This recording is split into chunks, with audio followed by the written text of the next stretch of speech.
Bonjour à tous, je suis Vincent Galarando et je vous accueille avec plaisir dans cette bibliose. On a aujourd'hui deux orateurs, le docteur Antoine Frex et Damien Ehart, et puis on va modérer cette session avec Joël Dagorne et puis Florian Zorès et les indétrônables Olivier Lérez et Thibaut Damy. Notre premier orateur vient donc de Nancy, c'est Antoine Frex qui va nous parler des porteurs, des patients asymptomatiques avec une amylose cardiaque à transthyrétine. Et donc, comme d'habitude, 10 minutes de topo, 5 minutes de questions. Antoine, the floor is yours. Merci Vincent, je vais partager l'écran. Hop. Normalement, c'est tout bon, je pense. Ok, parfait. Donc, bonjour à tous. Donc, comme a dit Vincent, donc, je vais vous parler principalement des patients asymptomatiques qui présentent une amylose cardiaque à transthyrétine. Donc, c'est un article qui est paru assez récemment dans le JAMA Cardiologie. C'est les données qu'on connaît déjà bien actuellement, à savoir que donc, il y a de plus en plus d'avancées dans le cadre des critères diagnostiques non invasifs, qu'on les connaît tous très bien, et que donc finalement, on a de plus en plus de patients à qui sont diagnostiqués précocement dans leur évolution de la maladie, et donc de plus en plus de patients finalement chez qui on découvre une amylose cardiaque à transthyrétine avérée, mais qui sont asymptomatiques, donc c'est-à-dire qui n'ont pas d'histoire d'insuffisance cardiaque ou de signe d'insuffisance cardiaque, qui n'ont pas de traitement diurétique. Donc ces patients sont de plus en plus fréquents et ont bien souvent été exclus des différentes analyses, enfin en tout cas des tests thérapeutiques. Cet article s'est intéressé à ces patients et voir un petit peu comment, chez ces patients asymptomatiques, comment la maladie évoluait de façon naturelle, du coup sans traitement, et peut-être de se poser la question, quel serait le moment optimal pour mettre ces patients sous traitement et quel serait donc ce moment adéquat. Comment ils ont fait? Eh bien, tout simplement, ils ont pris donc sur 12 centres entre 2008 et 2023, 485 patients. Dans les 12 centres, c'est des centres évidemment d'amylose qui sont un peu partout dans le monde pour notifier qu'il n'y avait pas forcément du coup de centres français dans cette cohorte, c'est plutôt des centres italiens, anglais et américains.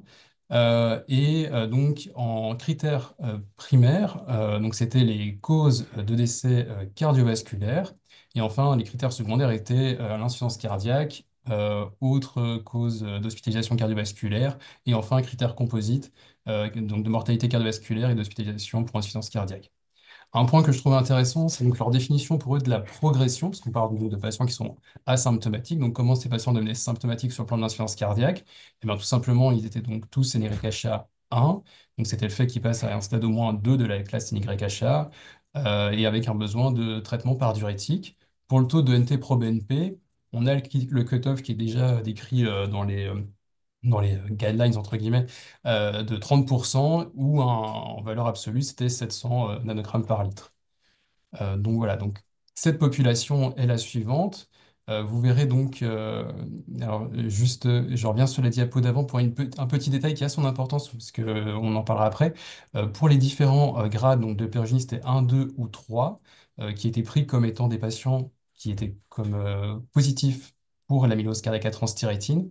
Et donc il fallait qu'il n'y ait évidemment pas de gammapathie, une biopsie ou une biopsie positive, mais donc il n'y avait pas de grade 0. Mais par contre, pour les grades 1, on en reparlera après, mais il n'y avait pas toujours une biopsie qui était réalisée. Donc ça peut être un point, on en reparlera plus tard.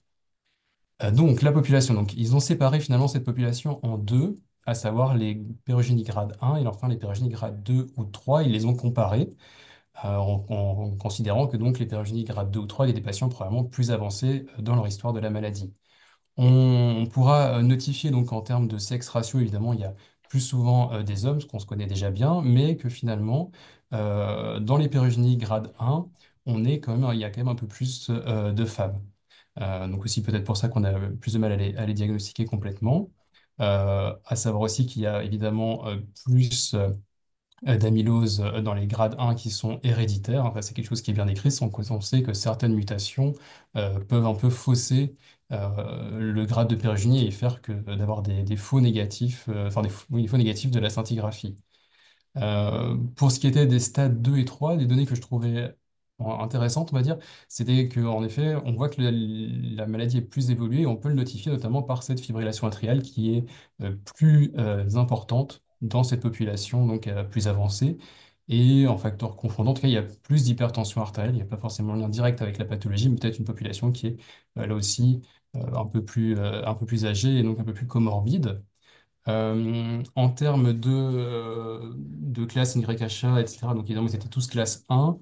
Et en termes de sévérité de l'insuffisance cardiaque, on peut notifier que déjà les NT-proBNP étaient là aussi plus élevés dans la population, donc grade 2-3, avec une médiane qui était à 650 contre 280. Donc là, un marqueur aussi qui est important, je pense, dans le suivi, on pourra en discuter derrière. À savoir que les patients étaient adressés, parce qu'on peut se demander finalement pourquoi on a été faire une scintigraphie osseuse chez ces patients, quelle était finalement la raison. Et on avait finalement 21% des grades 1 qui étaient adressés en fait pour une échographie en faveur d'une amylose contre 2 tiers des grades 2-3. Donc en effet, c'est assez cohérent, c'est-à-dire que sur les grades 2-3, on avait une échographie qui a été plus parlante que sur des grades 1 où des fois l'échographie est plus difficile. Et à contrario, les incidentalomes, donc les découvertes un peu fortuites, une scintigraphie osseuse qui était faite pour d'autres raisons, et notamment c'était beaucoup dans ce cas-là des cas de cancer.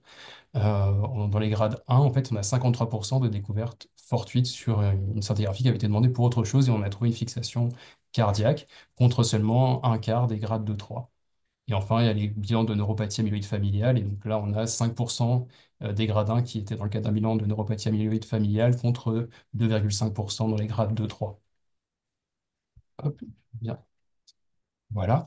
Pour les paramètres échocardiographiques, là aussi, c'est assez cohérent, c'est-à-dire que les grades 2-3, on a par exemple un septum qui était en moyenne à 16 millimètres contre uniquement 2,6 chez les grades 1, donc on voit bien qu'il faut être assez vigilant, hein, donc avec des hypertrophies qui peuvent être peu importante, et ça, c'est des choses qu'on a déjà pu répéter assez régulièrement, dès qu'on est autour des 12 millimètres, il faut pouvoir être alerté là-dessus.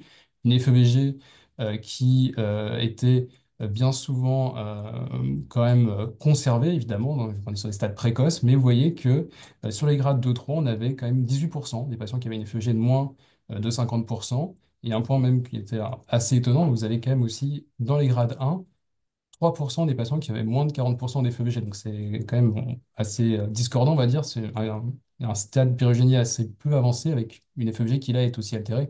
Alors peut-être pour d'autres raisons, ce n'était pas détaillé dans l'article, mais un point que je trouvais intéressant. Et à contrario, la FEVG était, elle, donc bien souvent préservé. Donc vous voyez avec une moyenne, par exemple chez les grades 2-3 de 57%, mais un strain qui là était à moins 15%. Et donc on revient sur ce qu'on connaît, c'est-à-dire que la FEVG est souvent préservé ou peu altéré, et un strain qui là pour le coup lui est plus parlant. Pas de détails non plus sur l'aspect d'apical sparing dans cet article, c'était pas le but de l'article.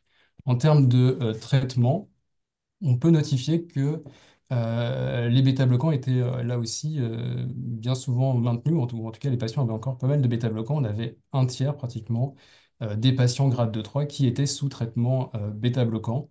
Là aussi, dans le contexte d'une population probablement un peu plus âgée et qui pouvait alors pour diverses raisons. Et on voit que par contre, les traitements ARM et IGLT2 étaient là assez peu prescrits dans ces deux populations, mais comme on le décrivait, hein, c'est une population qui est théoriquement asymptomatique. Alors en termes d'évolutivité, on a donc ces différentes courbes. Alors avec un suivi médian qui est de 37 mois, on voit qu'en termes de mortalité toute cause, il n'y avait pas de différence, en tout cas, ce n'était pas significatif. Pourquoi c'est pas significatif en toute cause? On voit qu'en termes de mortalité cardiovasculaire, les patients grade 2-3 décèdent plus donc de causes cardiovasculaires. Mais en fait, pour les mortalités extracardiaques, finalement, c'est les grades 1 qui décèdent plus. Pourquoi? Eh ben, en fait, c'est parce que c'est des patients chez qui on a des découvertes fortuites, comme je vous le disais, dans le cadre de bilan de cancer. Et en fait, on avait 25% de ces patients qui avaient des cancers, et donc finalement, ils décédaient de leur cancer. Et donc, c'est ce qui a un peu grévé leur pronostic extracardiaque.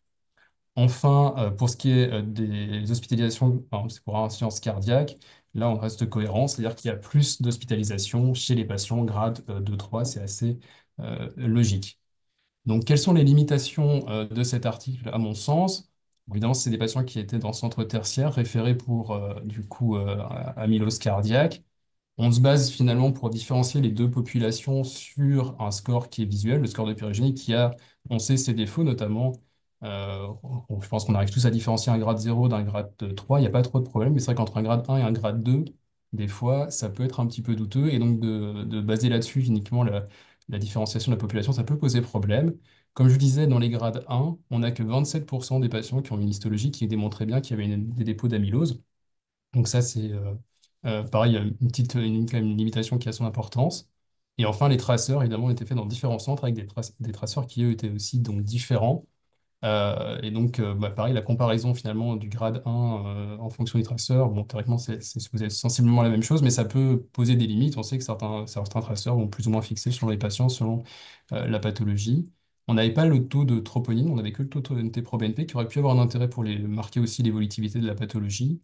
Et enfin, on n'avait pas, en termes de qualité de vie, il n'y avait pas de test de qualité de vie, pas de test de 6 minutes ou de test de marche quel qu'il soit, n'ont pas été réalisés pour évaluer si ces patients étaient vraiment asymptomatique, hein, sans se baser uniquement sur l'ANYHA qui peut avoir ses défauts, comme on sait.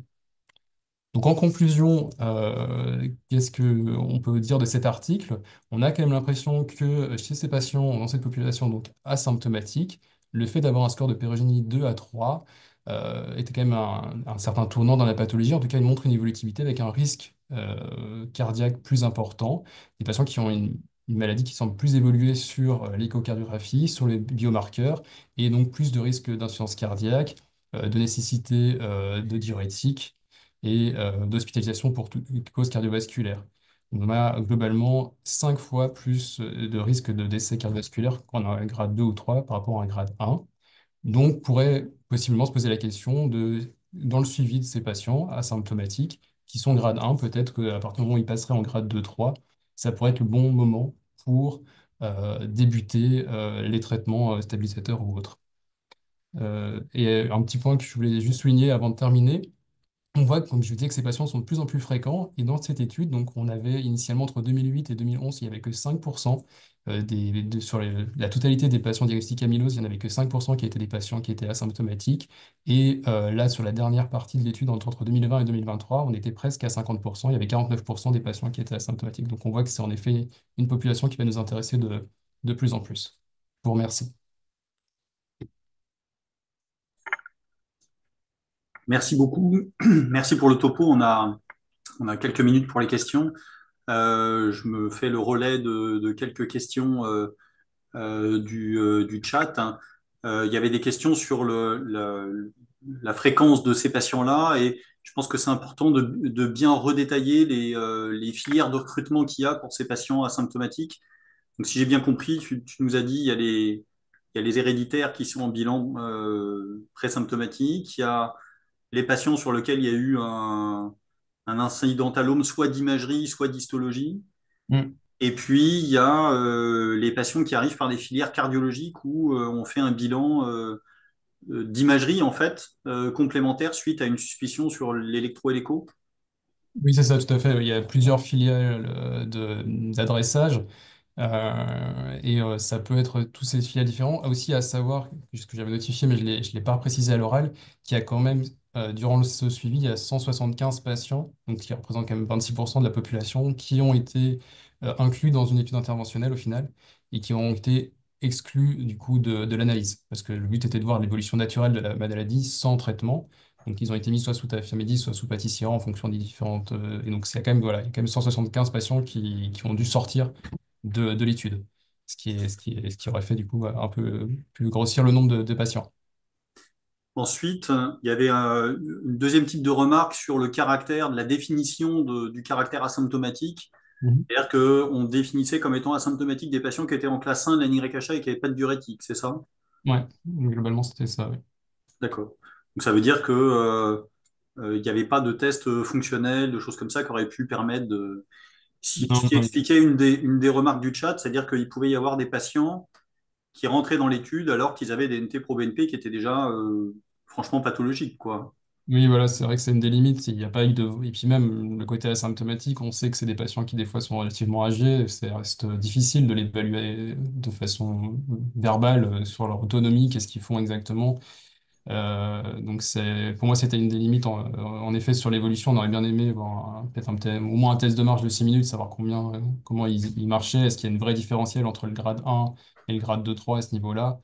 Mais en tout cas, en termes de BNP, oui, ouais, ça paraît étonnant, et même de FEG, hein, des patients qui ont moins de 40% d'FEG, des BNP élevés, qui soient totalement asymptomatiques et qui soient classe 1, NYHA, ça paraît un peu étonnant, quoi. Je suis d'accord. C'est des choses qu'on peut voir dans les héréditaires quand ils ont une atteinte neurologique associée, en fait, hein, où ils se retrouvent à être faussement rassurants. Mm. Ok, donc le message, c'est faire attention aux asymptomatiques avec des grades élevés de Perugini, on va dire, Mm. et pas hésiter à faire une caractérisation un peu euh, globale pour pas louper en fait un vrai faux asymptomatique, parce qu'à la fin, c'est ceux qui ont l'ANT pro BNP le plus élevé et le Perugini qui crache le plus qui drive les événements, quoi. Exactement, il ne faut pas se baser que sur les symptômes, bien regarder la globalité et ne pas se dire que qui sont que NYH1 et qu'il faut donc pas forcément les traiter. Il faut bien garder en tête que ça reste des patients en soins cardiaques et feux préservés et qu'il faut tout prendre en compte et pas hésiter à les traiter si on voit que ça évolue sur les différents marqueurs. Ce qui est Bah, intéressant, merci ça repose beaucoup. aussi la question du péridginien, parce que est-ce que c'est vraiment des malades? Comment est-ce qu'on les prend en charge? Est-ce qu'on les traite ou est-ce qu'on fait juste un suivi? C'est une question qui reste quand même encore bien d'actualité, quoi. Oui, et surtout avec là le fait qu'ils aient compté les péruginiens comme étant des, enfin sans preuve biopsique certains, donc ça reste voilà une écho en faveur peut-être et un grade 1 et pas de preuve biopsique et de dire qu'il y a une amylose, bon, pareil, ça peut être discutable on va dire.